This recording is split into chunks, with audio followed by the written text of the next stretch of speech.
હું તમને એક વાત પૂછું? પૂછો ને. તમારે કોઈ પેલા બેનપણી કે એવું કઈ હતું?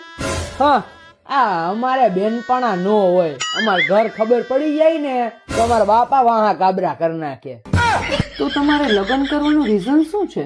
એમાં એવું છે ને, ઘીરે જરીક વધારે કામ છે એટલે સવારના પોરમાં ભેહું દોવા જવાની, પછી પાણી વારવા જવાનું, પછી દવા છાંટવા જવાની, પછી વાયદા વાળા આવે એનું, અરે મથામણું જાજી છે એટલે. તો હે ને એક માણા રાખી લેવાય.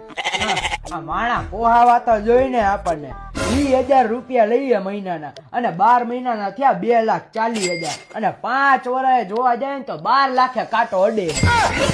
એના કરતા 12 લાખ માંથી 6 લાખ ના લગ્ન કરી લે અને 6 લાખ ની લઈ આવી ભેહું. હે તારે સવારના પોરમાં બાયડી ભેહું દોવા જાય અને હું ખાટલે પડ્યો, અને ઈ ભેહું નું જે દૂધ નીકળે ને એમાંથી 10 તોલા હોનું બનાવી એટલે બાયડી રાજી, આપણે રાજી, અને ભેહું એ તારે રાજી.